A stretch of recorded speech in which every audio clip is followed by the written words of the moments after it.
to order, and we're going to start with the Pledge of Allegiance. Please rise. Pledge allegiance to the flag of the United States of America. Look.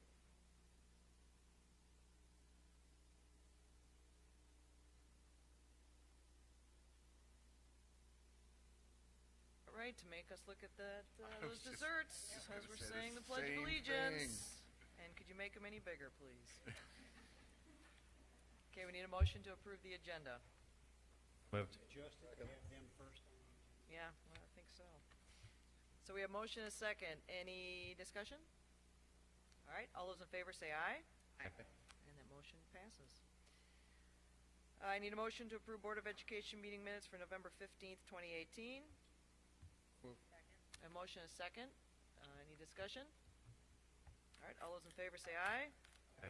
Anyone opposed? Nope, that passes. Need a motion to approve the Board of Education meeting minutes for November 20th, 2018. Second. We have a motion and a second. Any discussion? All right, all those in favor say aye. Aye. Anyone opposed? Okay, that passes. We have no patron comments tonight. So next we have superintendent and board comments. 2 weeks in a row, I was supposed to wait and look at Alex before I started, and I Oh. messed it up again. I'm fired. Go ahead. So, Madam President stole my thunder. I was going to do a public confession that I think I said that entire pledge staring at a piece of cheesecake instead of the flag, and I don't feel good about that, but it wasn't intentional. It was not intentional. Good evening. Good evening. Good to see everyone on a festive night. No snow. Has the snow stopped? Good, good. I will sleep well tonight then. Couple of things. It's the season to talk about giving back, and we've heard so much lately about the awesome work of Rockwood Gives Back, and so any stories about kids and schools that are giving back are heartwarming. And find out students and staff are donating to the less fortunate. That happens over and over again in the Rockwood School District. Westridge Elementary student has donated money raised in her lemonade stand to Random Acts of Kindness. It's a program which helps pay for school meals for students in need. And one day last summer, 7-year-old Peyton Moritz operated the stand and raised $35. And family and friends added to the amount, and Peyton donated $100 to the school lunch program. You can imagine Peyton's mother, Jessica, says they're very proud of her efforts and her huge heart to put others first.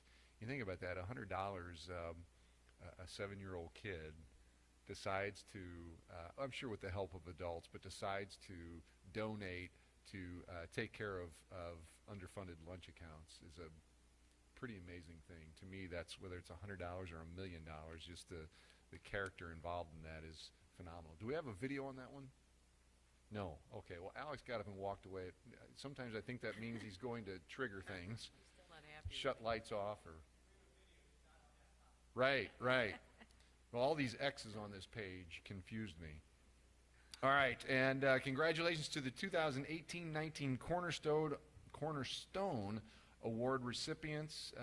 They are Craig Haberstroh, maintenance technician, district-wide; Monique Johnson, custodian at Marquette High School; Dawn McPherson, a custodian at Selvage Middle School; Scott Rhodes, technology support supervisor at Babler Computer Center; Beth Smith, special school district teacher at Wildwood Middle; and Cindy Wire-Ostek. Wire-Ostek. Thanks for that pronunciation key on that. Cindy is the nurse at Eureka. Each year with the Cornerstone Award, Rockwood recognizes staff members who serve our district in a variety of ways. Congratulations to all of these people. Very well deserved recognitions, and very happy to be associated with all of them. All right, and more than 100 educators in Missouri and Illinois, including Rockwood teachers, were recognized at the Emerson Excellence in Teaching Banquet at the Ritz-Carlton on November the 11th. I believe our own Dr. Cobb was in attendance on my behalf at that event.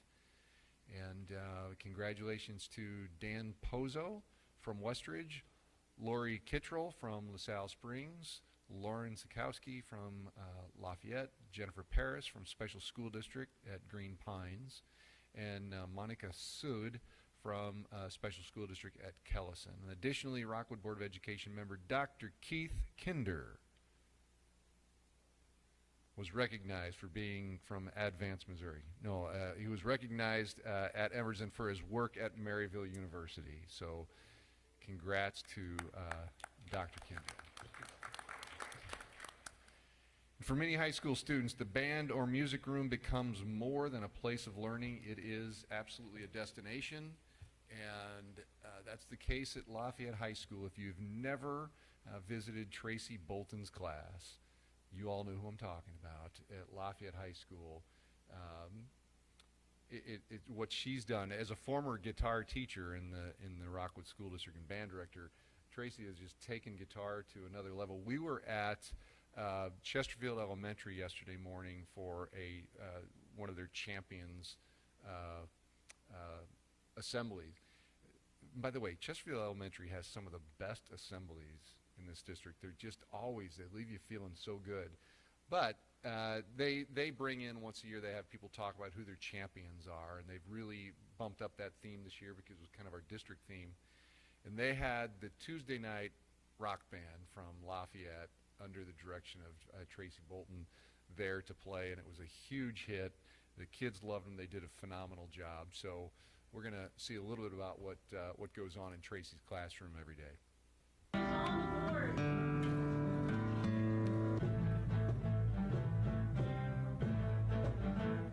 You go to school, for me anyway, and any time I go to school, the first room I go to is the guitar room. It doesn't matter if I'm here in the morning, coming here after school for whatever reason, it's the first room I go to. And I try and find the door closest to the music room, no matter what. It's just cool back there. When I was growing up in school, the music rooms were my home. That's where I was happy. That's where I was successful. So my goal was here to create that environment that this is, I mean, obviously it's their home. If you look over there, they're all eating lunch in here still, right? They keep their stuff in here. If they have free time, they hang out in here. And that's what we want. I mean, this is base. And this is a chance to go, well, why don't you learn to create some of that music? And with all these different levels that we have, we can meet you wherever you are and then take you wherever you want to go. It also like really expands your like music, like taste in music. Oh, so yeah. like coming in, I was like, oh wow, I like rap, all this stuff. And then after like the first 3 weeks of playing guitar, I listened to like blues and like just hard metal and all that type of like guitar rock stuff that you hear. You get to basically learn like every taste, every genre of music that contains guitar. I mean, obviously I love guitar, and it's such a unique experience for these kids, and it's clear that given the opportunity, they love it, and they can talk in intelligent speak and play. At is where those fingers go. You have the rhythm, it's in your brain already. And it's no longer something that has to hide like in the music store basement. It's something that kids can do in school and still, challenge themselves and use problem-solving skills and creativity skills and all of that. All right, there it is. A little slow. Can we start the opening a little faster? 1, 2, opening. And just so you know, she does teach classical repertoire, not only ZZ Top, for those who picked up on that song. That's all I have for my report. Any board comments? I want to thank Dr. Cobb. He's been so gracious about taking us around to the schools and visiting, and I had a chance to be at Babbler today, and I want to assure everybody the Chromebooks are being used from every grade level in every, they were coding. I was just amazed, like these kids were coding programs today. So just applaud the teachers and everybody in our district for really getting in there and using everything. The technology's serving its purpose well. I have a quick comment. Tammy and I had the opportunity last Saturday to attend the county school board meeting at Clayton High School, And it was very good. It was some very rich conversation with a really good turnout. So I think their hope is to continue building on that and keep some things going. Clayton was very gracious in hosting, and their superintendent was there, and couple others. But good representation from every school board in the county, which was great. And then we broke up into basically 2 different breakout sessions, and so Tammy and I split up and had a couple different things, and it was good. So I could share all that with you all if you are interested. We'll see where it goes from here. Opportunities for partnership and working within all the boards in the St. Louis area. Represent. All right, I need a motion to approve the consent agenda items as submitted. Move. We have a motion and a second. Any discussion? Yes. If you go to public gifts, there are 3 of them this month. A familiar one is VJ Mancuso. I think they have donated before, but they're donating $4,900 for technology, for the technology needs for early childhood programs. They didn't even list what the money is going to be spent for. Second donation is from the Marquette High School Baseball Club Boosters, $6,000 to modify the facilities. It says bullpens will have 2 mounds, so forth and so on. And the third one is the Pond PTO, monetary, $1,510 to enhance marker space in the library. 3 excellent donations, and I think someone will have the total donation for the year next board meeting, and I think it's going to be higher than it was. Each year it gets higher, more money. Dan's going to bring that, Paul. Thank you. That down. Any other comments? All right, so the motion is to approve the consent agenda items as submitted. All those in favor say aye. Aye. Anyone opposed? I need to abstain. Okay. 7.09, correct. All right, good. Now on to the good stuff. Paige Carlson, Becky Lawrence, and students, a whole bunch of them, are here to give us a presentation through the COPE committee, and you're going to talk about the culinary program at Lafayette High School. Welcome. Thank you. Thank you. Here they come. Okay, there we go. Hello, I'm Paige Carlson. I'm the CTE facilitator. So I'm just going to talk very quickly because the students are very excited to talk to you about the culinary program. And they're also going to deliver cheesecake, which is the best type of presentation. So we have a few different, so they'll walk around to everyone to real stuff. offer. I am. Is that all? Any of these? I want Or gluten-free? Yes. You, while they're Either, doing you this? know need what? to get. Either that's the way I need like to to get. present. Have others distracted. I'm going with something. Is this blueberry or is this that's Oreo? Oh, baby. Amazing. That's really pretty. All this. That's so big though. Gluten-free, right? Is there any ground beef in these? Thank you. Is that Oreo too? Okay, so I'm good. Yes. All right.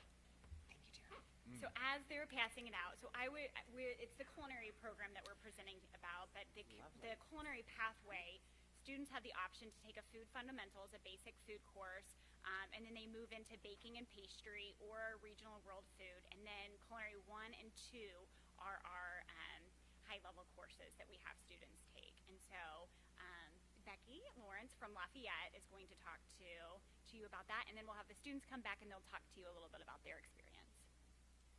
Hi, good evening. Hope you guys enjoyed the snacks. Oh, wow. Great. The culinary program is a ProStart curriculum, and it's designed to basically prepare the students for the hospitality industry. So they might choose to go directly into the industry out of high school, and it would prepare them for a career. Or they could use these classes to get college credit, because I have the classes aligned with Forest Park Community College and Sullivan University out of Louisville, Kentucky. And then we were also aligned with LaColle, but seeing as how they closed, that didn't work out so well for them.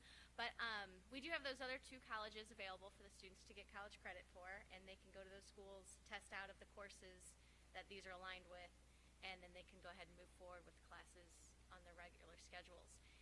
They don't have to go that avenue if they don't want to, but it is an option for them. So it has been taken advantage of by students in the past, so it's nice to see that students are utilizing that opportunity.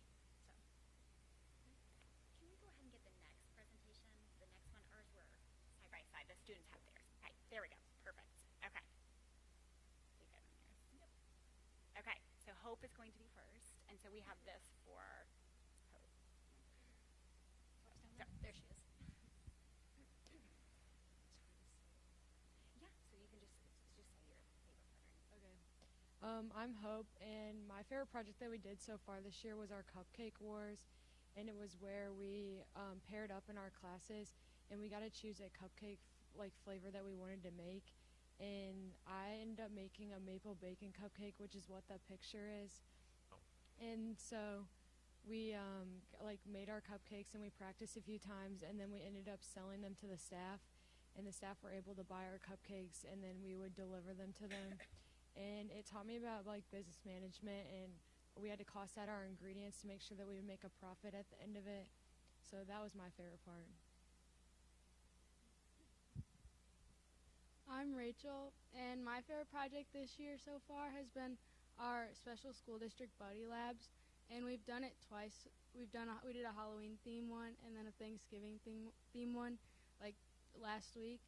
And the project has taught me to love everyone for who they are, and no matter what life has given them, what they can still cook, and we can still have fun while doing it. And through this class as a whole, I've learned that endless life lessons, and I've made friendships that'll last forever.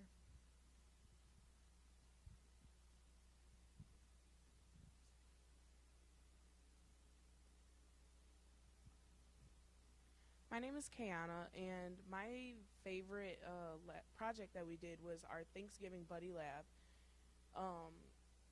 To me, it was really meaningful because I have a family member who is autistic, and it helped me realize, to be more patient with my family, and,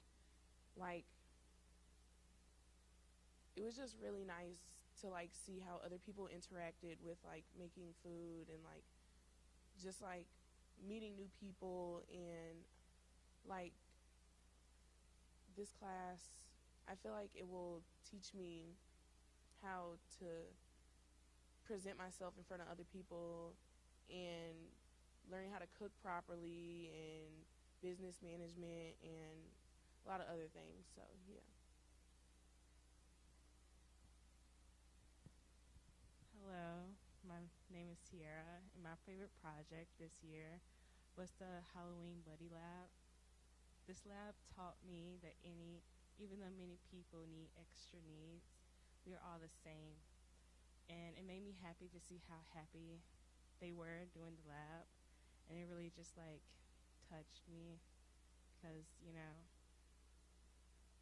it's just, it's to see them happy. It's just But this class would better help my cooking skills and teach me business management, like they said, and just prepare me for the future, whatever comes my way.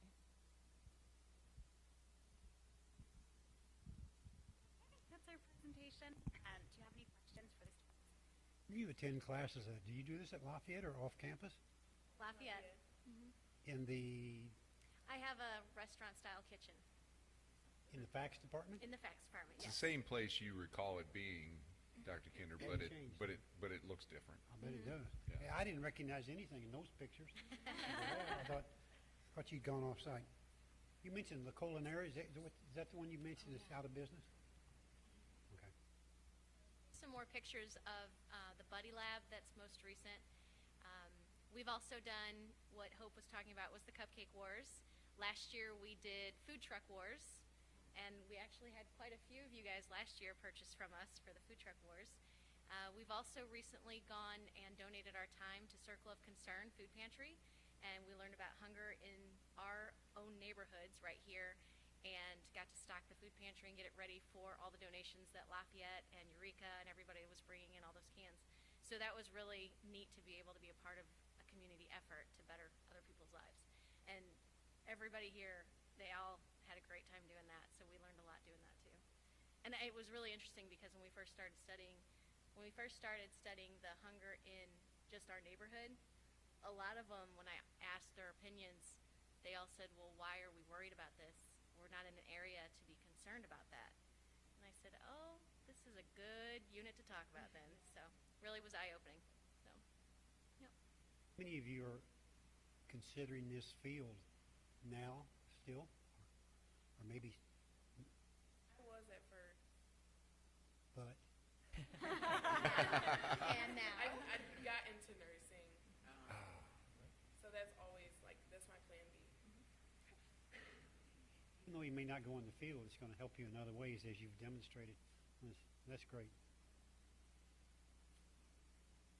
These are phenomenal. Kidding. Oh my gosh. Amazing. But every time I've been in the, you know, the presence of food that this program's prepared, earlier this year, and I don't know if these specific students were involved, forgive me if I don't remember, but when we had the anti-bully, These were the kids. was it the four of you? I Yeah. know, I They mean, are I 4 see of so the many 10, students all yes. the time. Yep. But I have to admit, when I walked in, I didn't see you at first, and I just assumed, kind of in my peripheral vision, that we had a professional organization there to provide food, and then I figured out who it was. But it was as good as a professionally catered meal. Just a great job. And every time I visit your room, it's hard not to break from my normal 3 meals a day and dessert at night. That's about gone. Yeah. Here's what I love about this. Obviously, the dessert is amazing, but each of you talked about the impact this class has made on your lives. So that is something that, I mean, we talk about this all the time, right? It's about grades, obviously. It's about, you know, graduating from high school and moving on and doing whatever you're going to do. But the things you're talking about, that kind of goes beyond the scope of what goes into a good cheesecake. So that's, I mean, well done. You guys are doing a good job. Very nice. Is Very she your nice. champion? One of them? Don't put him on Well, the that was spot or honest. anything. Sorry. She's my second pick. Okay. All right. That's awesome. Sorry. It's okay. What is, It Hang is on. an elective Practical credit. It's a CTE credit. A practical art thing. Practical arts and CTE are the same. Oh, okay. Same thing. CC, college credit? CTE, Career and Technical Oh, Education. okay, CTE, okay, sure. I loved hearing is the sense of community that you're developing with your fellow classmates and through this program, and the love of food, and how just sitting down and breaking cheesecake together is just an amazing way to develop relationships. So thank you for making part of that, one of the ingredients in your program. Well done. Thank you for coming. Thanks for Thanks coming. for having us. you. Appreciate it. Great job. All right, I don't know how Dr. Underwood can even begin to top this. 8.02, Superintendent Search Updates. I'm curious if Good evening. when Dr. Underwood was a student at Lafayette High School, if he was in the culinary program. Then we took a course called Bachelor's Living. So I'm going to ask permission to do 2 things here real quick. Ask Janet if she could start these around one handout here for you each. I don't know if this was a test tonight, but I know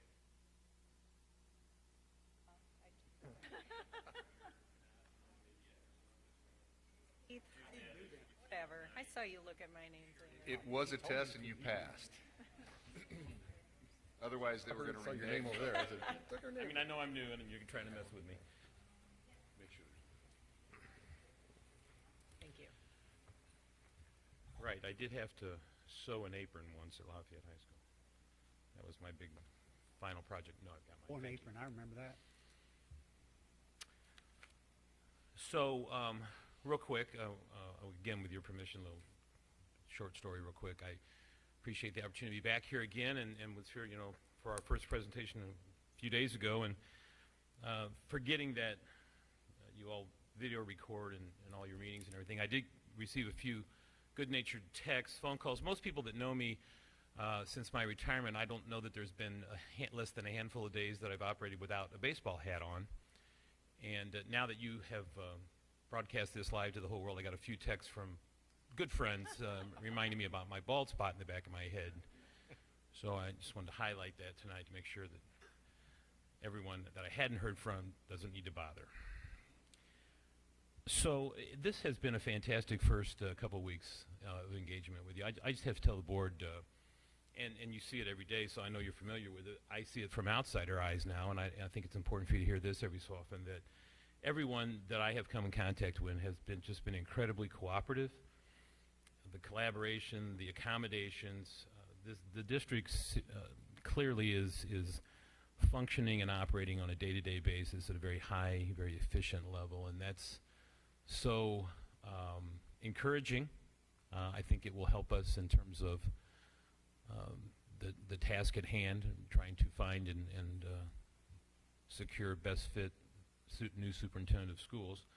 But it also speaks to a modeling sense that as a former professional educator for many years, I couldn't be more proud of what's going on here.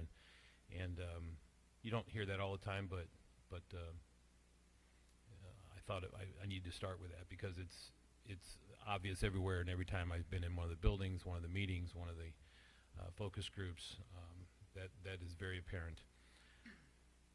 This week, in addition to the postings that we saw out last week, and I thought I'd come tonight, by the way, just to kind of bring you a little update, so I won't bug you with an email tomorrow. I'll just give it to you tonight live. We saw a significant uptick in phone calls, emails, text from potential candidates this week. I think in part because the posting and the announcement went live on Ed Week, the national indicated publication that carries a lot of superintendent types, board types do that as regular reading, and so I have saw a lot of out-of-state contact and stuff, so I'm kind of assuming that might have been part of the reason for that uptick. Reminder that we still have several days, couple weeks before our deadline of the 20th for filing, and I'm excited about the growing interest, I think, in the candidates. A couple of things that transpired this week that I didn't tell you about last Friday, but probably ought to mention. Reference the student reporter from Marquette High School who did contact me this week, and for what it's worth, she was incredibly thorough, and if she chooses to have a future in journalism, I'm sure she's set.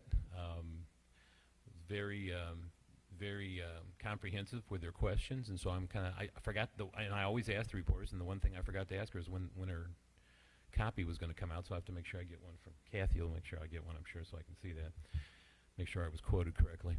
But that was fun, and she did a nice job with her questions.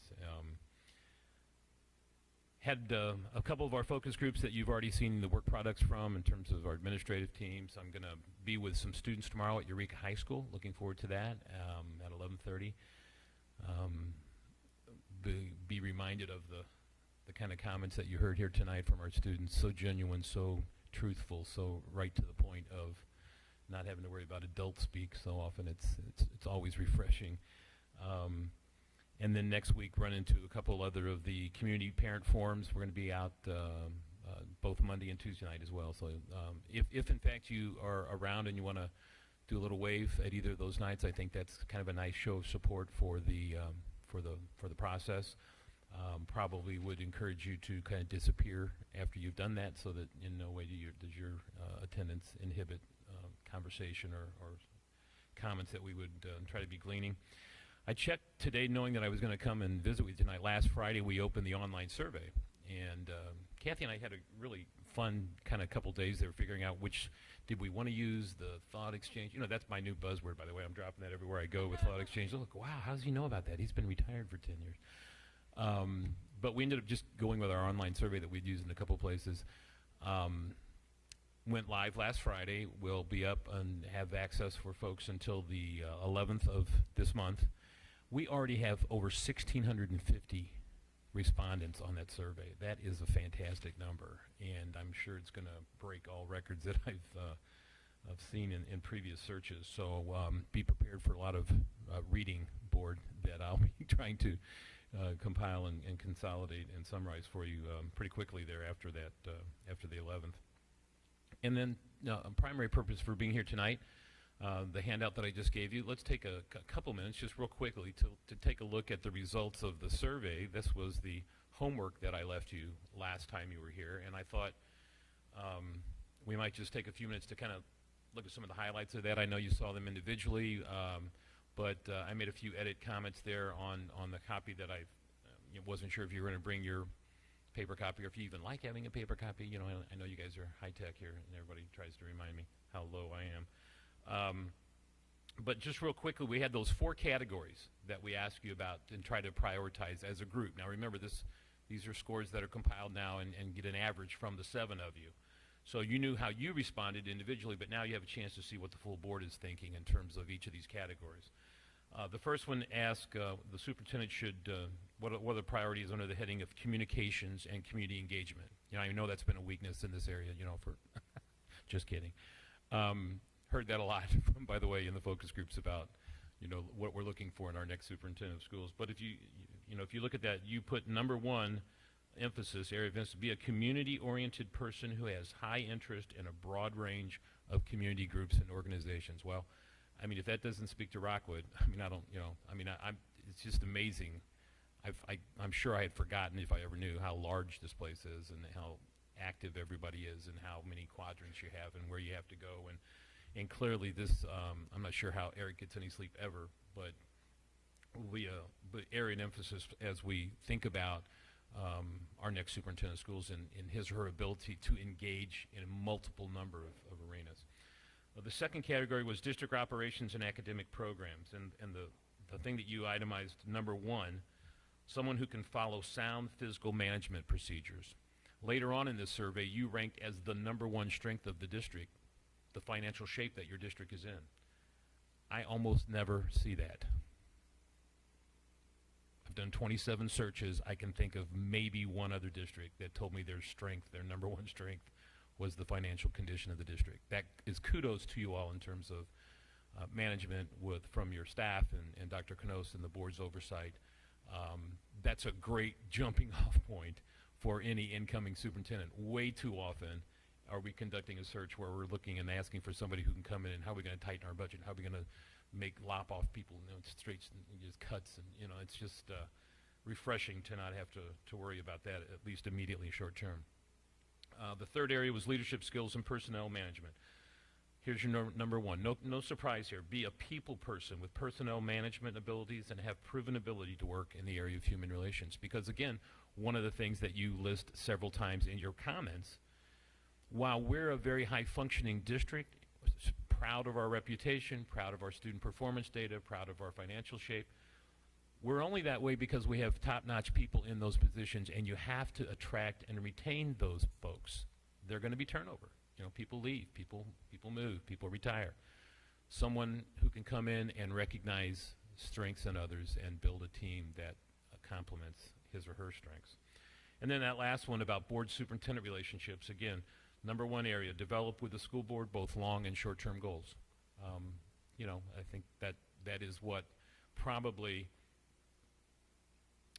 is immersed most in the conversations I have with your staff. They understand the strategic plan. They understand what our primary objectives are here in the district in Rockwood, and that's important. The next area, we ask you to just kind of force rank some characteristics of what you would be looking for in our next superintendent of schools.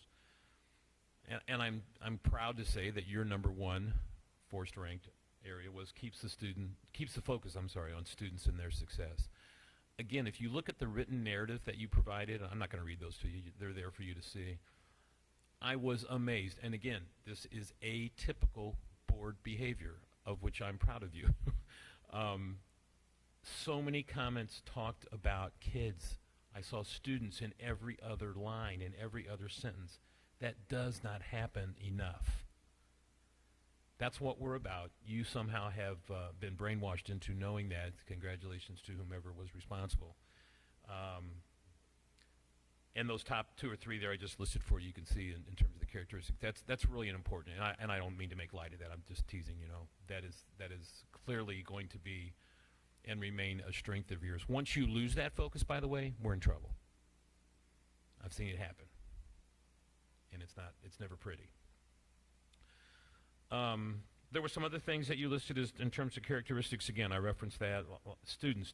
Just go through and circle the number of times you see students in there. It's great. It's fascinating. It's really an awesome charge.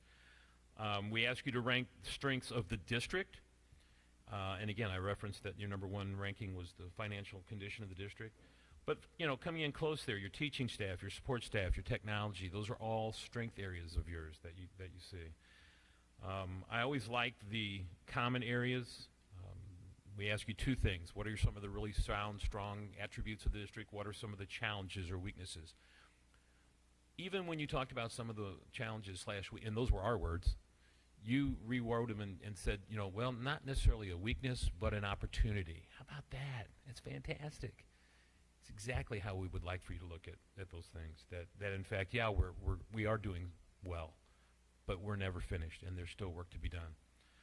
And again, I'm not going to read all those to you. You can see several recurring themes, if you will, that come through in those comments on those last pages. And then that last question we always ask is, you know, as a board, what goals do you have for your new superintendent in his or her first year? This is always very key for me in terms of handing off data points that we collect throughout a search to the eventual successor to Dr. Knost.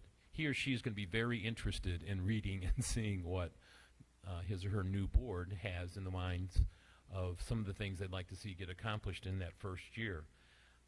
And it's about relationships. You know, again, go through there and look at, you know, meeting staff, engaging with staff, engaging with the public, listening, tours, you know, sustaining the momentum that we have and continuing to move the district forward. Always a nice little artifact to hand to the eventual candidate and say, hey, here's kind of a North Star for you to keep out there in front in terms of thinking about your new position. So that's really all I had for you. I didn't want to take too much time. Just wanted to make sure that you kind of knew that, you know, what's been going on. Do you have any questions of anything, of me, or about anything? It's going to be published. It certainly can be. What we talked about with Kathy was all the art, the work products and focus group things that we have make available to you so that people can access and things. It's your document, so it's entirely up to you in terms of what you want to decide to do with that. To my way of thinking, it is one of the data points that we collect and I use with the administrative work product, with the teachers and that we talk with the survey, online survey, and prioritize, and just look for themes across those different groups, and those become my listen fors, Keith. So, I mean, no right or wrong answer there, I don't think. Everybody think about it. And out the public.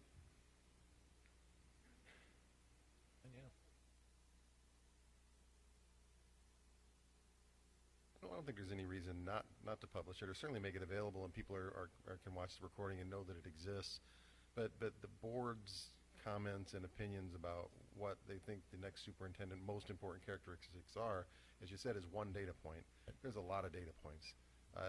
That's why we're reaching out to the community in such an extensive way to say it's not just what we, the board, think, it's what the entire community thinks. So no hesitancy at all at letting people know this is how the board ranked what they thought.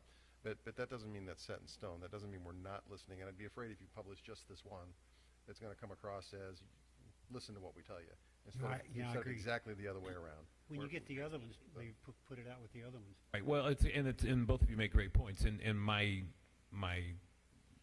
goal, at least my current level of thinking, is that once we have collected all those data points from the different focus groups and survey, is that I'll do some kind of summary, bring it back to you, kind of look at it, and then we've got our themes across each of those groups that we kind of uniformly agree that are at the top of what we're listening for. Does that make sense? Great sense. Anything else? What are you going to bring back on the 20th? Or are you coming back on the 20th? That's our next board meeting. Is that on there? Am on the agenda? I'll have to think about that. I'm going to wear a baseball hat. What kind of I'm not dessert going you to bringing follow in? the students. Cheesecake? I'm not going Cheesecake? right, no cheesecake. It might be College Hoodie Day. Oh, that would be Because awesome. it's the day of before, right? Before the The last, last day on the 20th. We might do a theme So that, night, what- a is that the, college hoodie you said night or 20 is that something. Matt's Thursday? gotta wear his Grinch Janet, is that Thursday? Yeah, Thursday. So you'll Why don't have you the see town it's the halls last- Okay. that you could It's the summarize. Right. Well, we'll have and that maybe we have that summary ready by then too. We'll have been survey, through yeah. the focus groups. We'll been through surveys over on the 11th. We'll have that back. Yeah, that's Deadline for good. There you go. Deadline Sure. for Way to put applying a also. deadline on me, Keith. More stress. Okay. Yeah, it's a good plan. Good idea. You go right home and do your homework now. I was thinking about Thursday night football, but I'll get on it if you, Who's playing if you tonight? insist. Who's playing Okay. Anything else? Anyone I else? just a quick request that when you have the nights on Monday and Tuesday night where board members probably won't stick around for that, if you could make sure that people understand that's on purpose. No, So- I will uninvite you. But exactly, I mean, just so that they don't think, well, Absolutely. they didn't even stay for the meeting. Right. I mean, No. make That's, sure they no. understand. I would like to introduce you, kind of have you wave. If you have one thing you want to say, that's fine. But then I'll say, hey, we understand that they were here just to kind of support the process, and in no way want to inhibit the conversation. Yep, got it. Yep, Oh, that's those part of the are, procedure. Monday and night, Tuesday. Monday night at Lafayette and Tuesday night at Summit, correct? That is You correct. add those. I'm sending those right now to you. Okay. Good. Okay. Thank you. Okay. All right. Thank you all. Have a great night. Brent? Thank you. All right, next we have Dr. Lisa Counts and Dr. Dave Cobb are going to talk to us about the Rockwood Summer Academy. So I need a motion to approve Rockwood Summer Academy report and financial analysis for 2019, including including a 1% salary increase for certified and support staff and additional costs to cover one extra contract day for Summer Academy related to full-day training prior to the start of Summer Academy. So move. A motion and a second. Oh, and Dr. Shelley, Got a friend.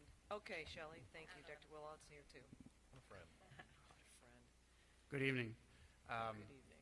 I find it hard to believe that we're talking about Summer Academy on a day that it snowed, but nonetheless, we're here. The purpose tonight is just to give a quick update of how Summer Academy went last summer and then talk about highlights for next summer. So we can sing a little bit. while we Really do pretty, it. Dave. Nice Keep sound. doing that. So last year, again, like most years, we've had 4 elementary sites, 2 middle school sites, 2 high school sites. One of the notes on this one, just that we had to use Rockwood South as one of our high school sites because of construction. A bigger picture here for the cost of Summer Academy for last year in 2018. If you just look at the bottom right-hand corner for total, when we add up salaries and supplies and services, we totaled about $560,000 for the cost of the 4-week program.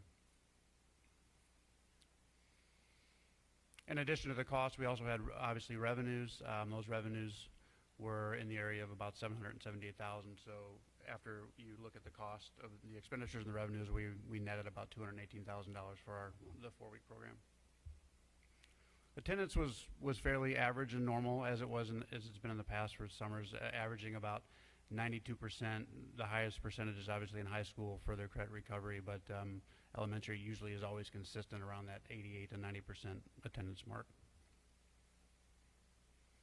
And in addition to the Summer Academy programs that we had last year, we also have community education, and more than half of our buildings. Adventure Club is also in about 9 sites, and we have early childhood in about 4 of our sites as well. One thing I didn't mention on this program is last year we offered transportation for Summer Academy, which is absolutely fantastic. So proposed sites for this coming year, pretty much the same. We have 4 weeks. The dates fall June 3rd to June 28th. Again, we'll have 4 sites, 4 elementary sites, 2 middle school sites, and 2 high school sites as we have in years past. This year will be Babbler, Gagey, Kersmill, and Stanton, and then we have 2 middle school sites. The good news is 2 high schools will be able to use both high schools because we won't have construction, so Marquette and Rockwood Summit.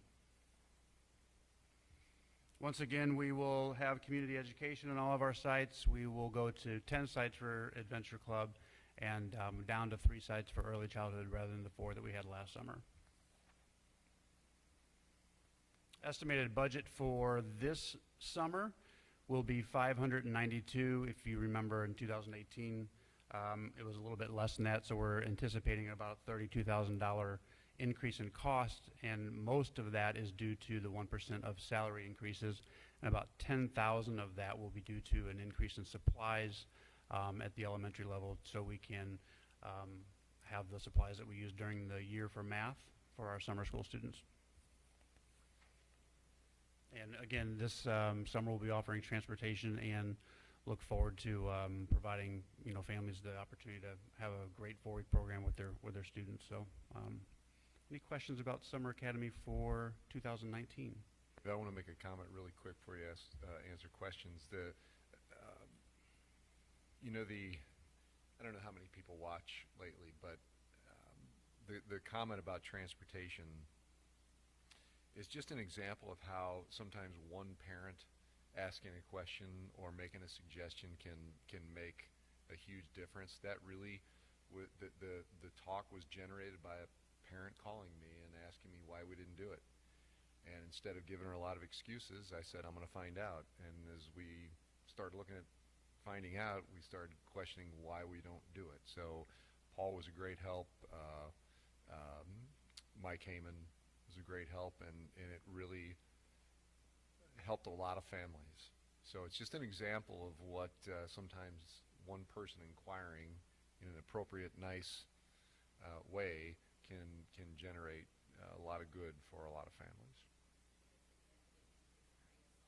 ESOL families that participated as a Yes. result of that. It was almost double. Right. And the cost is included in your budget. Correct. Yeah. Not only that, we were able to tailor the needs to some parents only have to take one of the sessions, and we're able to transport those students as well, so they don't have to attend the full program. It's another example of how great the district works well together, because it takes a lot of moving parts to make that happen over the 150 square miles that we have. So it's pretty awesome.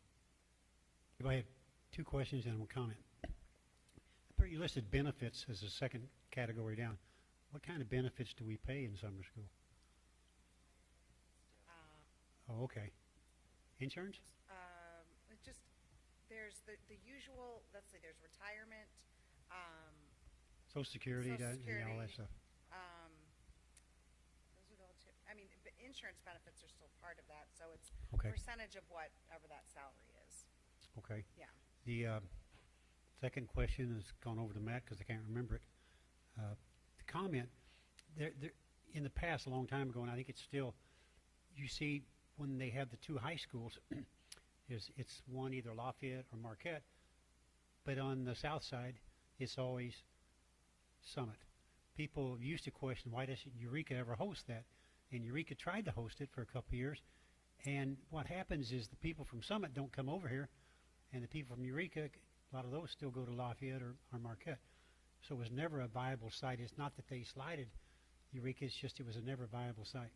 Yeah, we've really had, I'm sorry, Dave, we've really had pretty sound numbers dividing it as such, and every year I've been here, we've talked about that. But I do think having that either Lafayette, Marquette location with the Fenton location just really... I just want the parents to understand that. That's a great point. The other one involved, this actually ends up with us receiving more money than we actually expend. Is that unique to Rockwood, or districts who do this, they all could just about end up the same way? That's something that all districts can take advantage of. Not all do, but it's definitely a benefit of summer program. Is that money after this is all said and done? General fund. Right, Thank you. Paul? And I think it's great that you're adding an extra staff community. Really important. Right. Yeah. The cohesive staff all together. We did that last Forward time. thinking. It really helped. They appreciated it for you. Questions? All right, so the motion is to approve Rockwood Summer Academy report. All those in favor say aye. Aye. Any passes. Thank you. Thanks for your hard work on that. Thank you. 2 out of the 3 of you are leaving. 1 is staying, correct? For a while. Next, I need a motion to postpone approval of the 3rd through 12th Strings Orchestra Courses curriculum as presented until the December 20th, 2018 board meeting. Moved. Second. So I have a motion and a second, so we have discussion, and Megan Meyer is now here as well, so welcome. As you're well aware, we have a very high-quality fine arts program, one of the best in the area, if not the best. And one of the cornerstones of that, there are lots of really great things, but the strings program, because we have every 3rd grade student taking strings, which is an exceptional thing. And we know that that directly impacts the academics that kids do as well as their social and emotional well-being. So I'm going to turn this over to Megan to talk about the rewrite of our 3 through 12 strings program.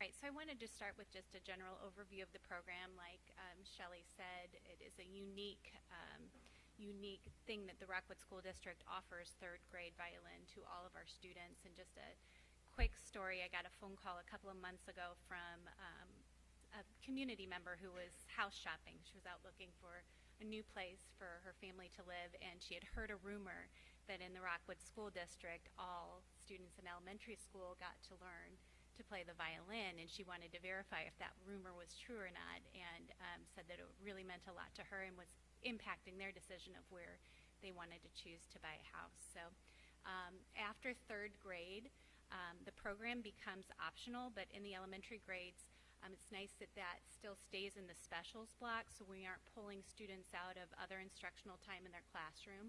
And also their instrument choice is expanded at that point too. So in 4th grade, students can play the violin, viola, or cello. And then in the 5th grade, we add the bass as an option for them. In the middle schools and high schools, it's an elective in our fine arts programs. And sure you're well aware, our high schools have done some really incredible things with their orchestras. 2 of them have played at our state conference in the past few years. We have an orchestra that's traveled internationally recently. We have many students who are regularly in the all-state orchestra and do well at state solo and ensemble events. So we have really high-achieving programs. This is just an overview of our courses.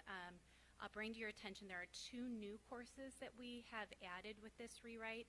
The first is a beginning orchestra class for the high schools.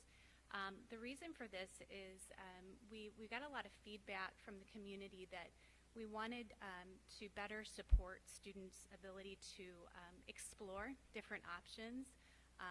When a student, so if a student in 3rd grade, at the end of 3rd grade, decides they don't want to play anymore, sometimes it's difficult for them to have a reentry point because we don't really have beginning classes at our middle school or for 4th and 5th grade. Similarly, when families move into our district after 3rd grade, we didn't really have a re-entry point for them. So that beginning orchestra class at the high school is supposed to be an opportunity for students who maybe either made a choice when they were in 4th or 5th grade to not continue in the program and then later regretted it or wanted to come back to it, or for students who never had the opportunity to start in the orchestra program. The other new class is really it's really not a new class, it's a new course title. It's Symphonia Orchestra. Several of our high schools have very large orchestra enrollment, and so they already have 4 different levels of orchestra, but they didn't really have a course title for that 4th orchestra. So Symphonia just really gives a name and a curriculum to a course that already exists in several of our high schools with larger orchestra enrollment. So I'm just going to go through a few quick shifts that we're making in our orchestra program. The first is to increase our horizontal and vertical alignment. We had really great participation last summer when we rewrote our curriculum from all levels, elementary, middle school, and high school. This picture just shows some of our middle school orchestra teachers really closely looking at the elementary curriculum and helping to identify which standards are priority as students move through. So we work closely to make sure that all levels are paying attention to what's going on right before students come to them, right after, to make sure that we're really focusing in on the standards that are most powerful for them to progress in their studies. The second shift, and I know this is think the fourth curriculum I've brought to you that we have gone to new national art standards, and they're from 2014, so it's probably time to stop calling them new, even though the state of Missouri is just now rewriting fine art standards that will be aligned to the national standards. So probably within the next year, we're expecting that the state standards will be the national standards. So we are aligning to the national standards at this point. And so just a brief overview of what that change looks like. The 1994 standards were very focused on skills and knowledge, and the 2014 standards are more focused on artistic processes and an expanded definition of music literacy, which I'll talk a little bit more about later. The 4 artistic processes that have been identified as common to all the arts are creating, performing, responding, and connecting. And so those are really the processes that we've built our curriculum around, similar to what we've done with vocal music and band and theater. These are the processes along with the components of each of those processes. So just like to point out that even in a process like performing that we've always done, there are some changes in terms of the level of student ownership and engagement and what that looks like. Something like selecting music, which used to be very much a teacher function, we want to start building capacity in our students to understand why music is selected and how it is selected for a given purpose, or the technical challenges to start empowering our students to take more leadership in that process. Another resource that we relied heavily on is ASTA is the National Strings Organization. They have a curriculum. We really relied heavily on that when we were detailing out the specific technical skills with the strings instruments and when would be appropriate to teach them at each level. That really helped when we were having those conversations of vertical and horizontal alignment. Many of our strings teachers, they are the only strings teacher in their building. So it really helped to kind of bring us together on what would be a good benchmark for us across the district. So we've ended up with 4 spiraling units, meaning that each of our units, you'll see they are 34 weeks in length because all of these processes are intertwined. They're spiraling, that we're performing and responding and connecting at all times. We actually wrote 2 separate performing units for the strings curriculum. One that focused more on the executive skills, meaning where they put their hands and how they sit and that type of thing, and the second one that was focused more on musicianship and music literacy, the reading of music. So our third shift was to utilize technology more to enhance individualized performance and practice feedback. And this has really been, over the last couple of years, we've been trying to take advantage of the Chromebooks that we have in our schools, and at first we weren't really sure how we were going to do that in music because it's such a hands-on curriculum and field of study, but we really are getting a lot of benefit with the Chromebooks of connecting with students outside of the classroom using programs like Smart Music, where students are able to practice at home with an accompaniment for their repertoire and even submit playing tests online to their teachers.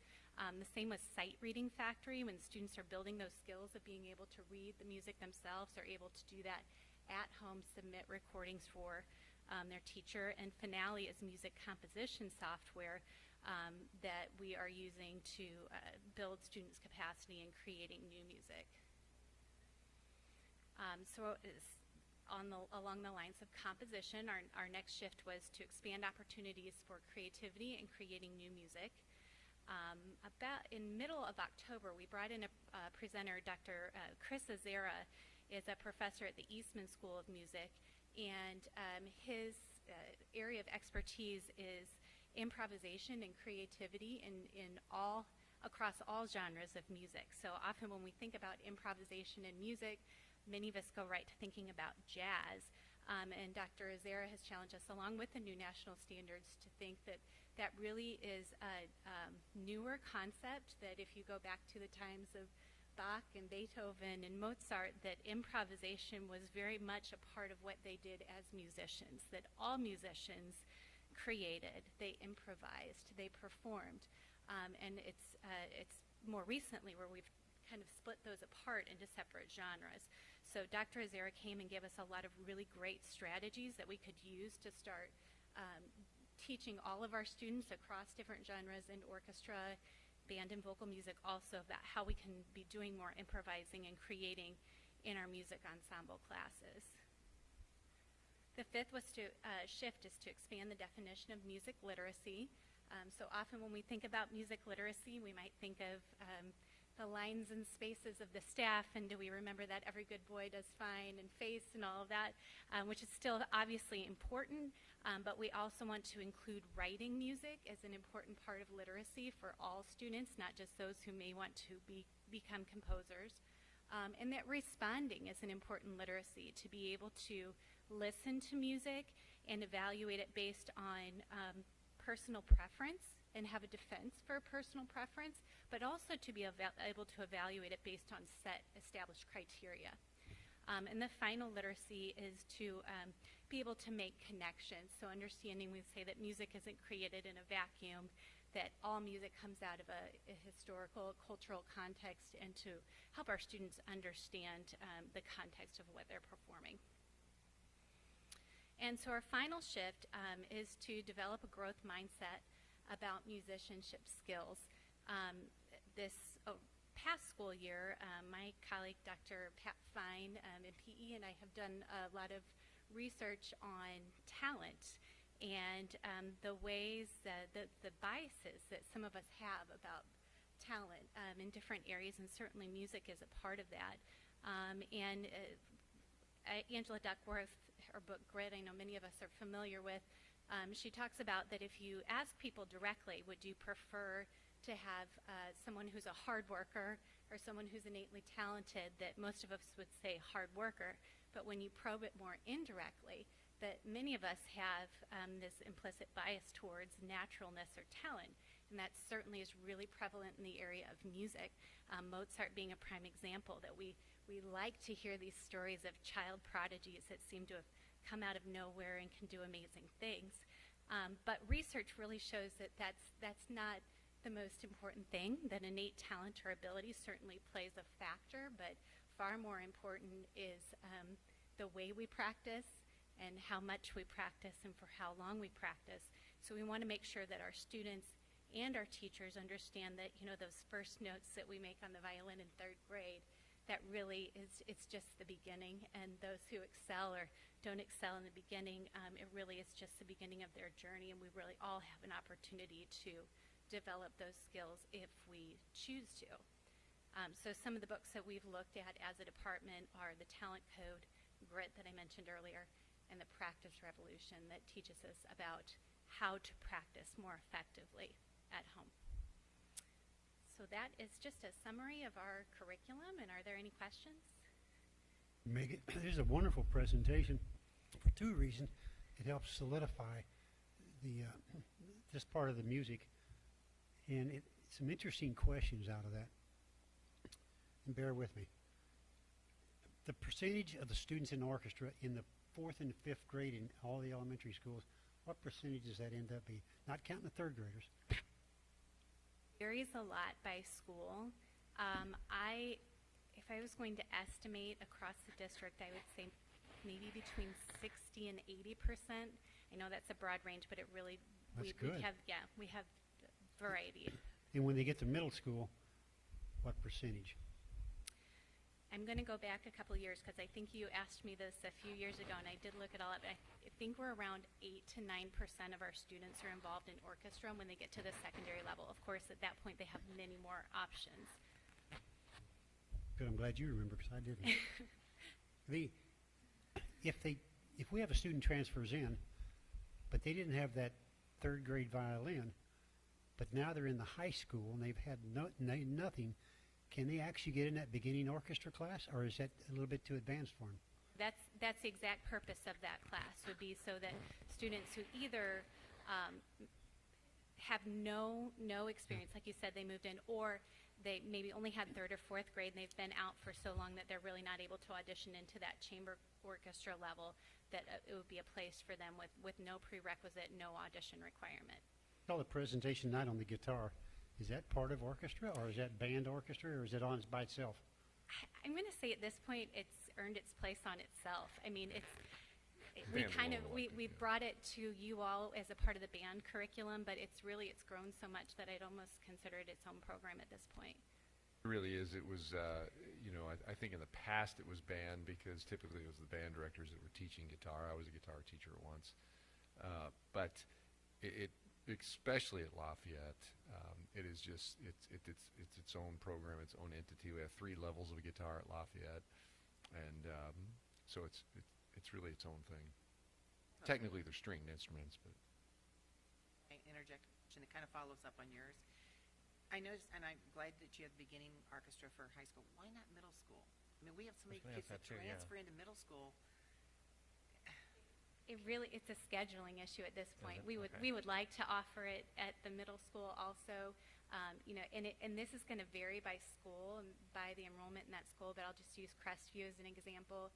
In their 6th grade orchestras, they have 40 kids in both sections of orchestra right now, and so the orchestra teacher doesn't have another hour where she could teach beginners separately. Now, I will say our teachers are great, as you know, and they try to, when we have those kids that move in or that maybe change their mind, they do their best to get them back into the orchestra, but I don't know that the middle school schedule really supports it. They're going to keep at looking this point. at, though, and trying to figure out, because we probably really need to have that at some point. And we actually, so that beginning orchestra curriculum that we wrote, what we tried to do is condense 3rd grade through 7th grade orchestra curriculum into that course, with the idea that if at some point we did have a middle school schedule that supported it, that we could offer that same course at the middle school.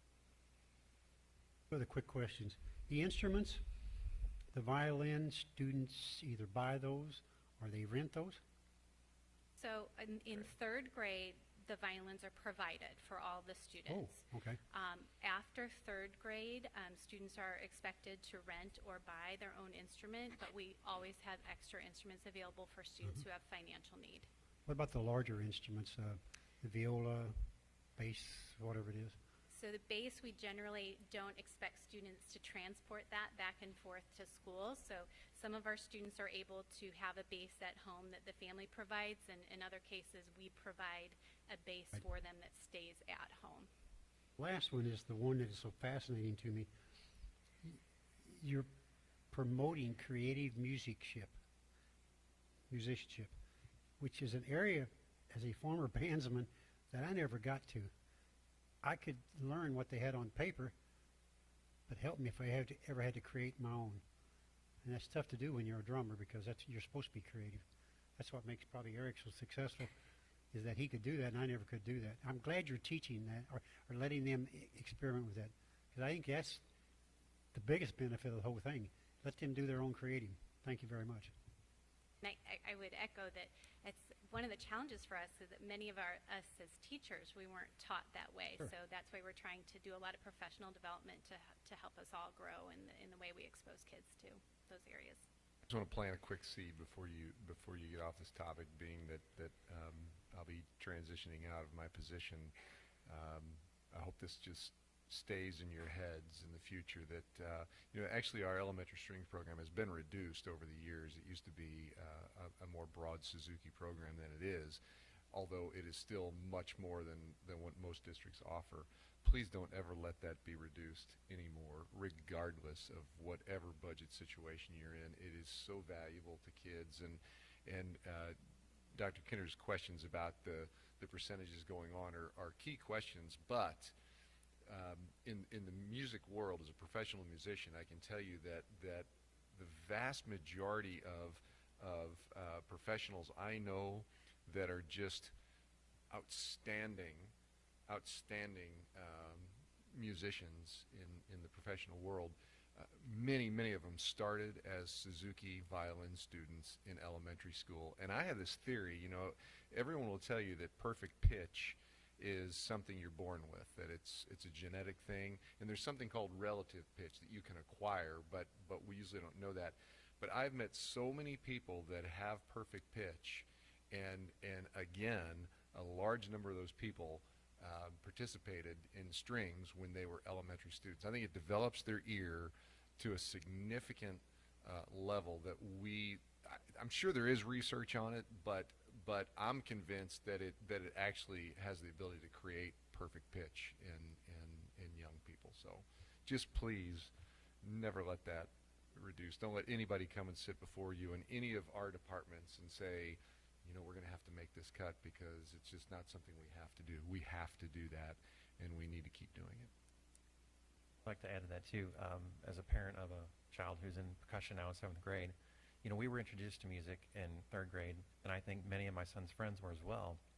And I don't know that he would have had an interest in that necessarily because they're presented with more options. You know, I think they have a computer lab that they can go to. You know, that's another option. And with all the technology, I think a lot of kids go to that. But he had a lot of friends who were introduced to it as well, and they're all now in band. And I don't know that they'd be there if it wasn't for that 3rd grade introduction. You know, he reads music now. All his friends read music. I'm like, I have no idea how to read this. But it's amazing to see that, you know. And I agree. I mean, we really need to keep the program and keep it going forward. And you can't say enough about these teachers. I mean, they go above and beyond. They're out, you know, trolling band places to try and find outlets for kids to get instruments, you know, and get deals and things like that. They're finding ways for kids to make it accessible. Even if they don't have the means, they'll find the money for them. Even I mean, it's really a great program. I have one question though. So in high school, tell me the difference between chamber, concert, symphonic. I know those, but sinfonia, where does that fit in then? It's just a 4th level. So the highest level will still be symphonic. And what was happening at a couple of our high schools with larger enrollment is they were running 2 concert orchestras, but they were putting kids who were slightly higher in one course and slightly lower in the other course. So now what we've done is we've just written 2 separate curriculums to honor that they are on their transcripts. Now students will see that they're separate classes. Okay, all right. Symphony is the second highest. Symphony is the second highest. And there will be some have our high schools with lower orchestra enrollment who may not offer sinfonia, and it's based on how many orchestras they need to run in their school. Right. Thanks. Else? All right, so the motion is postpone approval of the 3rd through 12 strings orchestra course curriculum. All those in favor say aye. Aye. Anyone opposed? All right, that passes. Thank you. Thank you. Next, I need a motion to postpone approval. Wait, that's not it. It's the next thing. Motion to postpone approval of policy 2525, graduation requirements, and 2540, Missouri Virtual Instruction Program until the December 20th, 2018 Board of Education meeting. Move. Motion a second. Hello. You're probably aware that on August 28th, Missouri passed a law that gives kids access to virtual coursework. What this did was it took MOVIP out of play, and they have renamed that MOCAP. And MOCAP will be offering coursework. They will select vendors, and there will actually be a catalog that kids can pick online coursework from. Unfortunately, there isn't a vendor that has been selected yet. So the other option within this law is that school districts have the option to choose a district-chosen vendor, and that's what we've chosen to do. So we have partnered with Springfield Launch, and I will say that for the last 2 years, our goal has always been in the curriculum department to develop some of our own online coursework and our own blended coursework so that it aligns directly to our curriculum. Springfield Launch is the closest thing right now to our curriculum. It's Missouri Learning Standards written by Missouri teachers, taught by Missouri certified teachers. So it's not some outside vendor, for-profit vendor. And we are actually partnering with Springfield to create some of this coursework. And we started that partnership this fall. We actually started writing German 1 and 2 with them, and that's going to go online for them next year. And we will get that coursework as well. So our goal is eventually to have our own, which would provide us a whole lot of opportunities when students are out of the building for illness or suspension. We could put them right into our online coursework and keep that flow going pretty easily. So right now we need to change our policy because our policy says everything about MOVIP that is now not in existence. So the way that this policy was written, you can see the graduation requirements. There was one line really that needed to be changed in there about virtual coursework. It talked about correspondence courses, which that's really not what that is. That has been an education that we've had to really do with people, because there is this sense that online coursework is like correspondence coursework. It is very different. The online coursework that we're seeing is actually taking the seated curriculum and translating that into an online setting. Whereas correspondence work, they basically mail you all the stuff and you mail it all back. So the online coursework is very interactive. The teachers have very high expectations on how they give feedback to kids and how frequently that happens. So it is a very different feel. So 25-25 just has that one line. The big change would be to 25-40, which is eliminating MOVIP. So I joked with Janet when she said she wanted a red line. Well, the whole thing is red because we really had to change it up. You'll notice that MOCAP is not in this policy. We wrote it pretty broadly because the way that the law works is that the district can provide its vendor to parents first, and MOCAP always supersedes the district chosen vendor, but we're going to lead our parents toward our vendor, have that conversation with them, and hope that that's where this conversation goes. The biggest piece is that through this whole thing, I've been working with the counselors a lot on, we're going to counsel our kids to do the right thing for our kids. And we don't want to put heavy restrictive policies in place with lots of gates in place. We want to work with our families. We want to work with our students. We want to provide high quality online options for them and really talk them through that. So for instance, this week I had a parent call that wanted to have her student next semester enrolled in Algebra 1 rather than 8th grade math. So I really talked her through what that would involve, how that will look differently, that it's going to be a challenge, that Algebra 1 is a cornerstone course and the teacher's not going to be there to answer questions right away. So I am meeting with that parent next week to actually show her what the course looks like so she can see what her daughter would be experiencing. And that's really what we're trying to do, is educate parents to know what this looks like, that it is very different from seated coursework. That doesn't mean it's impossible, but it's different, and we have to be prepared for that. Our communications department has been working with us quite a bit too on getting that word out about what's the difference between the two types of coursework and how that is all going to play out. You'll notice that in the policy it is written that the law says that students have to be enrolled in the Missouri Public School for a semester full-time before they can take access to this program. All prerequisites will apply, so that it takes care of a lot of issues. And the district is only obligated to pay for the coursework when it's within the 7-hour day. We are highly discouraging people to take more than that outside of it. It's at their expense, but more importantly, that's a lot of coursework to put on a student. So we really want to counsel people about that and what that will look like if they want to attempt that beyond 7 hours. A parent just opt to send their 8th grader to college from Algebra 1? No, well, the way the law works is that any prerequisites would take place. So in this case, 8th grade doesn't really, Algebra 1 doesn't really have a prerequisite. It just says none. So I'm trying to work with them on, it's the second semester of 8th grade math, and I understand they want that Algebra 1. What would happen is that student would take first semester of Algebra 1, second semester if we decide to do that, and then that second semester of Algebra 1 would have to be done during summer school in order to be able to enroll for the geometry the next year.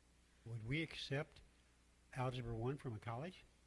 From online coursework, we would have to do that. No, just in this plain, say they go to Merrimack and get Algebra 1. Well, this is for that virtual coursework, so we have to accept that. Okay. Interesting. You're going to continue to work on this? You're just going to leave it all red? It'll turn black eventually. Okay, good, thanks. It is a work in progress, though, because the law is vague in how it was written. It was kind of a convergence of reformers that really wanted to open up the opportunity for virtual charter schools, and there were some agreements that kind of landed in the middle. But there will be case law that is created out of this new law that will further define what schools can and can't do, and it will tighten up in that regard, or loosen up potentially.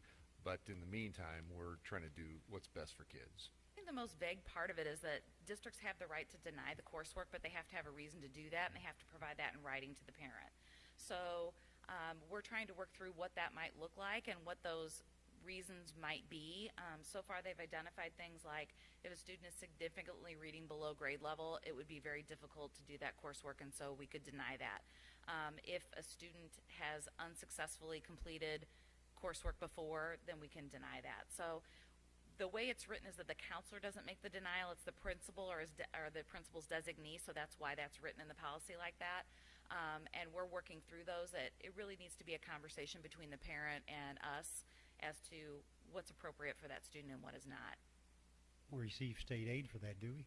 We do. Oh, so that would be like an attendance and a... Yeah, we Okay. do. If you can either offer that online coursework on campus or off campus.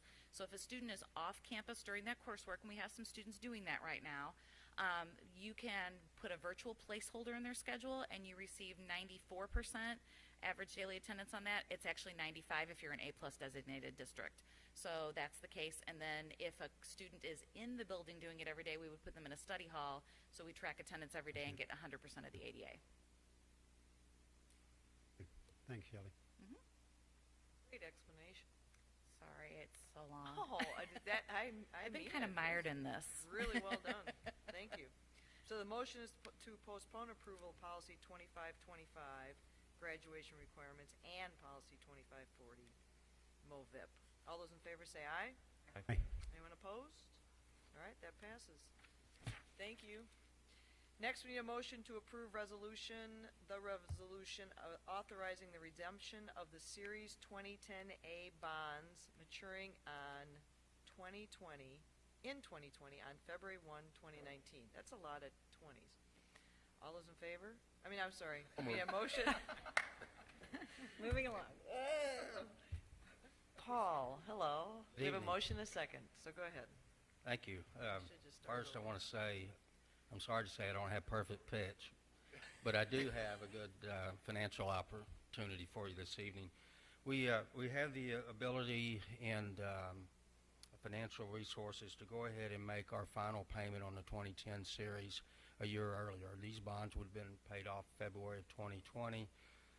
We're going to make our regular scheduled payment for 2019 year, but we can also make the final payment with it on February 1st for the 2020 payment. And that principal amount of the 2020 payment is $2,135,000 that we're wanting to go ahead and prepay early. It's kind of like paying off your house a year early. The interest on that we would save or eliminate would be $83,900. So we eliminate that future interest cost. So it's a End win-win up with for money us. to do that. Excuse me? How did we end up with money to do that? Well, we have, our debt service fund that's generated by debt service levy, and we have adequate resources in our debt service fund to go ahead and pay it 1 year earlier. So it's the fact that our debt service. That translate to this next bond issue? Maybe doing something similar. It's really more of a timing issue. I mean, we would have paid it a year later, but we have the ability to pay it a year earlier. It's not going to materially affect what we do going forward. There is, again, a benefit by eliminating the interest costs. Doing this doesn't help us necessarily on the next one. It doesn't hurt.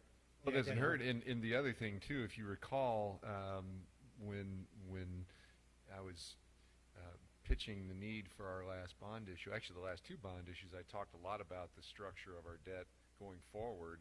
And this basically just, we're on the fast track of getting to the point where our debt levy can diminish significantly. And this just basically, by paying this off a year early, means we're a year ahead of our efforts there. So that's good news as we charge forward and get to a point maybe in the future where another ballot measure is needed. That's correct. So regularly scheduled, we had about a $20 million principal reduction schedule for this year. With this advance payment, we'll be paying off a little over $22 million in GO debt. I remembered all that. I just want to make sure you two guys remember it too. And you do. Thank you. So it's good that we're able to do it. Anyone else? No. So the motion is to approve the resolution authorizing the redemption of the Series 2010A bonds. All those in favor say aye. Aye. Anyone opposed? All right, that motion passes. Thank you. Paul. Next, we need a motion to approve the bond issue purchases and related contracts between $7,500 and $150,000 as submitted. Moved. Second. So we have a motion and a second. Chris Friend is up first. Evening. The first agenda item we have up for approval tonight is associated with bond issue 15. If you will remember, we had a special project budget in that bond issue that we addressed several items in our schools. One of those were the classroom locks, and then the safety film installation to harden the exterior of our main entrances. We were fortunate with some of the bid results on those projects, and we have the ability to kind of expand the effort to harden the exterior of our facilities. And there was 15, we put out a bid package for 15 locations to install more of the round or straight up bollards to harden the main entrances to keep vehicle traffic from entering the front doors. And we identified 15 locations that we thought we could do a little better job with. And you'll see there's actually two packages. We bid out 15 locations and awarded the low bid at each of those locations to two different contractors. So the first one you see is Ranieri Construction for $13,471.45, and that's 5 locations to install barriers in front of our front doors. Are they going to look like the ones at Crestview, or I don't know where the other ones are? Just up and down pole? Yeah, there's a lot of granular upright bollards that you'll see. Babbler is one of those locations. Rockwood Summit is one of those locations. These be permanent, or would they be like at Summit where they can be movable? For the most part, they will be permanent. Okay. If there's a location that we need to remove one for access to the building, if our staff or fire needs to get there, we'll have one that's removable at those locations. Or will they stop? What will they stop? Yeah, they'll stop vehicle traffic. I mean, a truck? I don't believe they would stop a tank, if that's what you're asking me. But most vehicles, it's going to prohibit them from entering the building. Yeah. Here, so everybody knows, this was revisiting this since we had this in some buildings for a number of years, but part of our security audit and review last year, this came out of that for us to do that review again, because you may recall we haven't had any lately, but it seemed like some of the terrorism on our soil here in the country was involving people using vehicles to ram. And so it was just another way, and proud to say that we can look at those kinds of details just to further secure that with our locked entrances and our safety glass, that if somebody wanted to ram through an entryway, this would be no doubt about it, would make that very difficult to do. Yeah. Glad you explained what a bollard was, because I was getting ready to ask my mentor, what is a bollard, but you did explain it. Thank you. Yes, we've learned they come in all shapes and sizes. All right, any other questions on those two? So do you want to stick around for the next facilities one, or do you want to go in order? Stay all night. Okay. So the next one. Yep. This is the second half of that, actually. Oh, it is? Yep. Okay. Yep. So this is the second half of that package, which is basically installing bollards in front of our buildings. This is actually for 10 locations, hence the larger dollar amount. This is R.V. Wagner who would receive this contract. There's a lot of difference in the bids on that, price-wise, isn't it? 200,000 to 100,000? Is that typical? On a project like this, you don't normally see that big of a span, but I mean, we reviewed them. We actually met with R.V. Wagner to verify their number was good, and we're confident that it is. Will that make every school have bollards? Every location will have some kind of device in front of it to block car traffic, yes. Okay. And I will add, at some locations they chose to go with the third option, which will be installed by our staff, and those are large planters, which will be filled with soil and have decorative landscaping in them. So we gave the buildings an option, of what they wanted, and you will see some planters out in front of the buildings. Cost-wise, about the same?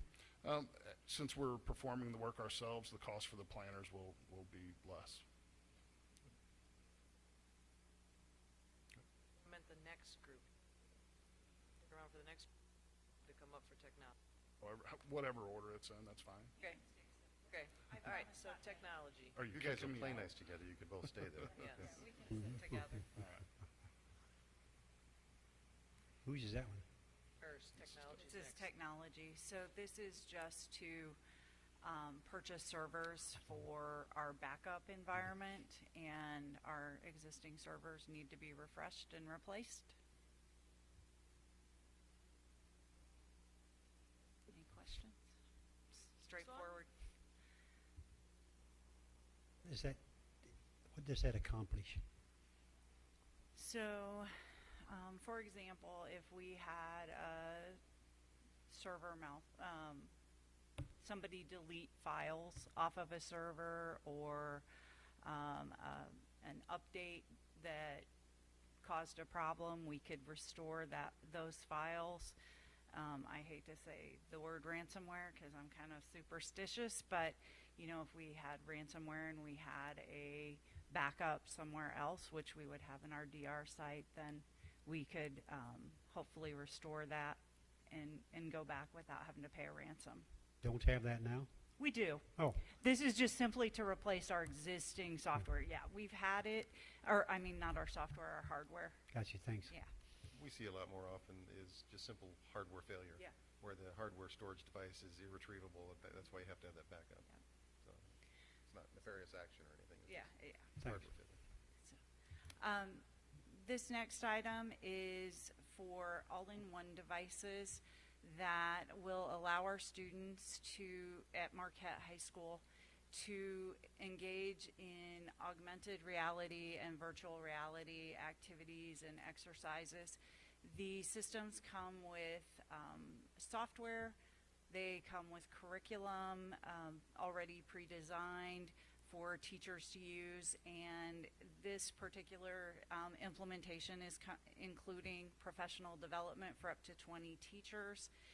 We engaged in a discussion with Greg Matheson last year. He initiated it with Bob Deneau and Megan Bray and myself, and said that he had a group of teachers who were very interested in expanding the exposure of our students to augmented and virtual reality, because in so many businesses now they are encountering it and they're using it, and by the time our current high school students are graduating from high school or college, that will be even more prevalent. And his feeling was, we really need to get our kids exposed to this and get some experience.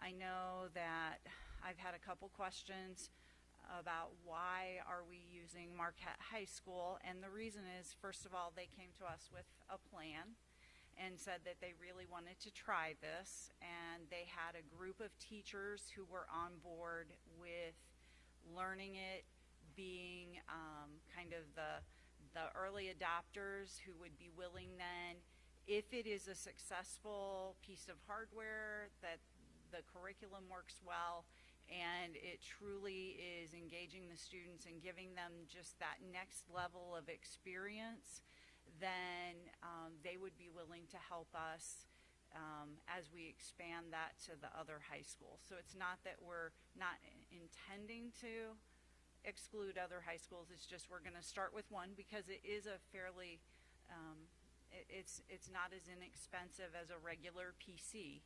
So we want to, before we go and spend that money for all the high schools, make sure that it's something that is going to work. One of the things that we're going to do is have teachers from some of the other schools in those areas that are particularly prone to using this, which are science and art and Project Lead the Way. Then we'll have those teachers come and observe and make sure that this is something that they're willing to commit to, because it is a commitment to use it. Clear I'll say too, that. just to make sure that the board understands in regards to this, that seems to be a hefty expense. It's not necessarily a new spending stream of money. Correct. It is our individual schools and our high schools especially are allowed to have refresh money. Yes. And basically what Greg Matheson is putting himself out there and saying, instead of refreshing old technology, we would like to invest that refresh in new technology. We think our other high schools will do it as well. So it's a proof of concept, and it's a great opportunity. So it's not, it seems like a big expense, but that's money we would be spending otherwise on old technology. Give a specific example of how and where this will be used. You mentioned a couple Sure. classes. But So one of the things that I know Megan and I experienced when we went to look at it, we went with Greg and several teachers and Bob Deneau to look at this at St. Genevieve. And the students there did a demo with us, and we actually were the students on an anatomy and physiology lesson where we had to pull out the heart and manipulate it, and we were able to see inside the ventricles and the aorta and see how it worked. And I know the Project Lead the Way teacher that was with us, he actually kind of went off on it and worked with another couple students on how they could take designs that they're making in Inventor Professional or AutoCAD and pull those designs into this program and then actually see it in 3D, manipulate it in 3D, look for flaws, and do some testing with it. And then, so he just felt that this would give the students a much better understanding and experience about what it is their design, how it's structurally sound, what it's going to perform like. And then there were some physics experiments that we performed. I didn't do one, but they had a software that did dissections. And so one of the things that we have talked about is, is that something that if this really works, is that something that maybe eventually you could help offset costs by reducing the number of dissection kits that you're purchasing or things like that. Do you see this being used similarly to logistically when we first had Chromebooks in schools, where it'll be like a cart of these and the teachers will be planning their lessons around it? So for this particular implementation, it is going to be, and this was the school's choice, it is going to be in the lab that's in their library. So it is going to replace their existing lab. And we discussed, they have a laptop version and they have a two-person station. It's about this big. And so two students sit at it and they work in pairs. But we discussed that, and Dr. Matheson really wanted this to be a collaborative experience for the students. And that's how they're using it in most of the other districts that we've talked to, or schools. There's a private school here in St. Louis that's using it too, and now the name escapes me. But they felt that they had a much better experience with pairs of students. Yes, ma'am. As they will be implemented and evaluated in the upcoming spring semester. So what is the plan for evaluation? Do you know what Greg will be looking at? What will you be looking at to evaluate if you want to move it on to other high schools? What are some things you'll be So thinking some of about? the things that we're going to be looking at is, just how much is it actually used? Because if they get it and then they find out it's too difficult to use. How much of the curriculum do they implement? And I realize that, the first semester is probably going to be a little slower, but if they really have the implementation, they go through the training and they have the people using it, and some of it's going to be student survey. What do the students think about this? Do they think that it's improving their knowledge? Do they feel that the experience is more relevant and provides a better background for them? Do they remember their lesson content better? Those kinds of things. Then also, what did the teachers think?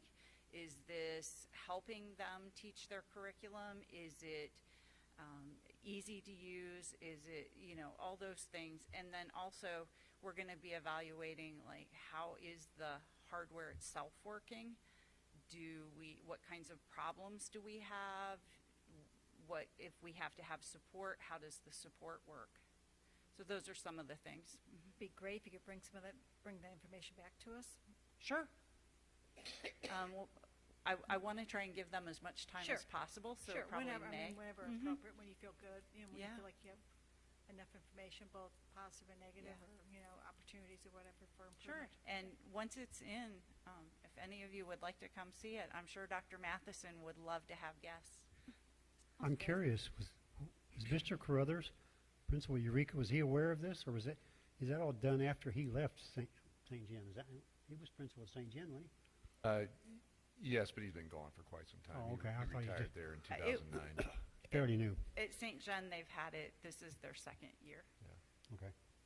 or third year, I'm sorry. What did they say about their growing pains with using it with their staff in terms of utility and usability? They said that the professional development made the transition much smoother and really got teachers interested and excited about using it. And so that's one of the reasons that we actually went ahead and did the professional learning with it. They also strongly encouraged us to use the pre-designed curriculum pieces first until people because it's an entire lesson, so the teachers aren't having to go in and figure out, how do I make this work? I want to do this lesson on motion. How do I make this work with this software? So it's all there for them already.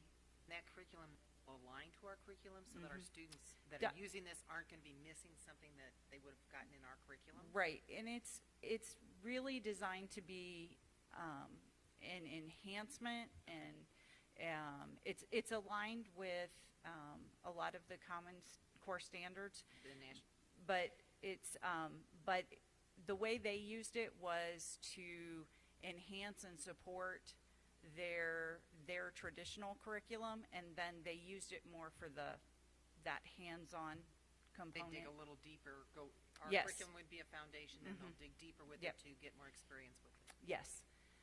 The thing that I found really interesting was that the kids loved the art pieces of it more than anything. So the art teacher at Marquette is very excited about it. Great questions. Okay. Good. Thank you. Thank you. All right, Chris, you're up again. So the next facilities-related item is bond issue 17, and it's related to our innovative spaces at the elementary schools. Last summer, we completed the construction of all the innovative spaces at our elementaries, with exception of Baldwin. We had some challenges finding a good space that made sense for usability and their curriculum. So we have identified an area that we're going to renovate this upcoming summer, but it will require architectural services to do so. Some of the reasons for that is we are dealing with one of our older buildings. And what's unique about this space as opposed to some of the others we've done is we were really taking classrooms and converting them into an innovative space. We're actually taking an unfinished space in Baldwin. It's a large room that they call their multi-purpose room, but we're actually constructing space for their innovative room at this location. Is that space down in the lower level? Correct. Years ago, it was a cafeteria area. I actually taught in that space. Right, and that's a great point Dr. Knoss brought up, because that's also part of some of the additional cost. There's some conditions down there that are still related to it being a cafeteria, and we're going to address those issues while we're doing this project.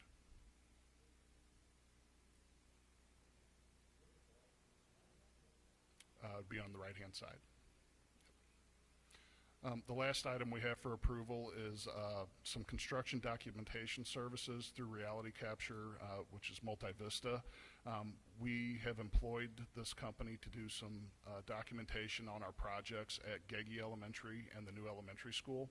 So basically what they're doing is they come out and they take progression pictures of the entire project and then they implement those and transfer those over to our CAD drawings. So it's a pretty amazing tool, not only during construction, but it's something that we'll have forever and ever, and hopefully the directors of facilities after me will benefit greatly by this service, because it actually takes progression pictures that show where plumbing is, where electrical things are, where underground utilities are, and I would love to have this reference on our existing buildings. So it made a lot of sense to try it at the new elementary in Gagey, and we've had outstanding results. So we'd like to continue that with a couple future projects at Wildwood and Eureka High School. Well, where can we see those? I could bring them to a board meeting. Yeah. It's what's amazing. It's a web-based program that we log into, and it has all of our projects there. And your CAD drawing is on the right-hand side, and it has points that you can click to a link that'll take you to a picture of that particular area throughout the progression of the project. Excellent. Okay. In the future, would you include that in the regular construction contract? The reason we haven't so far is markup. Quite honestly, I think it's better to, at this point, at some point, maybe it'll make sense to include it in the general contract. But right now, I look at it as kind of an engineering service almost, that we're better off right now, handling that outside of the general contract. I think we'll get the most bang for our buck if we do it that way in our present structure. Other questions? All right, so the motion is to approve the bond issue purchases and related contract. And one more? Just one more. Oh. On finance. Brenda, She's you've been been sitting there patiently. so quietly, so politely. Thank you. You're just gonna. Did you get cheesecake? No, not yet. Okay. Thank you, Matt. I'm sorry. Brenda Kirchhofer, go ahead. So this is indirectly related to the STEM project at Eureka High School. We received a request from the principal at Eureka for some additional seating. They're consolidating some classrooms at the school, I guess, to make room for all the goings-on that are happening. So they've asked for us to purchase 60 stools because they're going to convert some of their labs into classrooms. So those stools will be used in the new elementary school. So it's basically just coming out of the same budget, but we're just purchasing them now. Questions? Drain.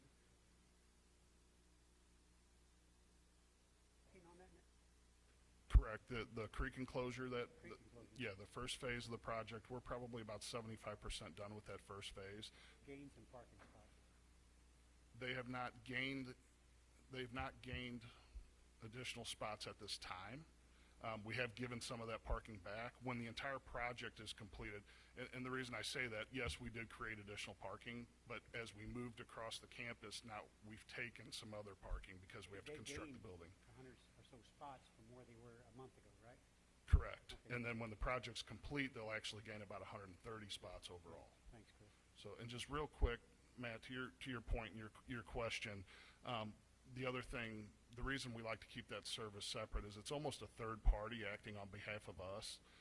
They come in as an independent company, take pictures of the project, and we've actually used some of these pictures to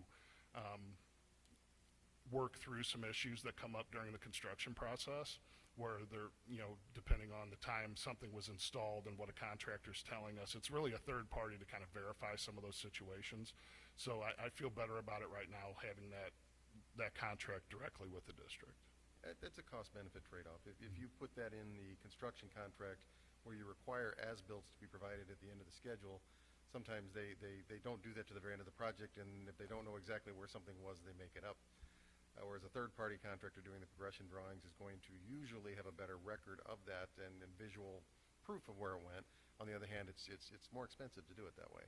But you are getting value for the money. It just you see that happen both directions.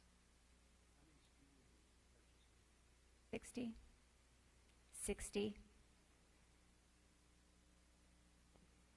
Questions? We're good, right? That's it. Okay. So the motion is to approve the bond issue purchases. All those in favor say aye. Aye. Anyone opposed? It passes. Thank you. All right, next we have the proposed agenda for the December 20th, 2018 Board of Education meeting.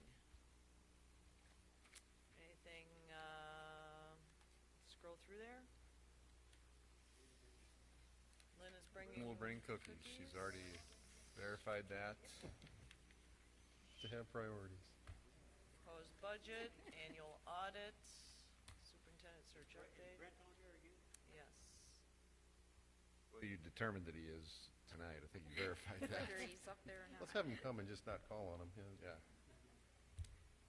All right, does that all look good? Okay. Future agenda presentations and events to attend. Janet has written down that Tuesday, December 11th is the board candidate filing opens at 8 a.m. and it closes on Tuesday, January 15th. So if you're interested in running for the school board, a packet is in Janet's office. Here in my bag, if anyone. Right there in her bag, if anyone would like one in the audience. Anyone? Anyone? All right. Anything else? Any other events? All right.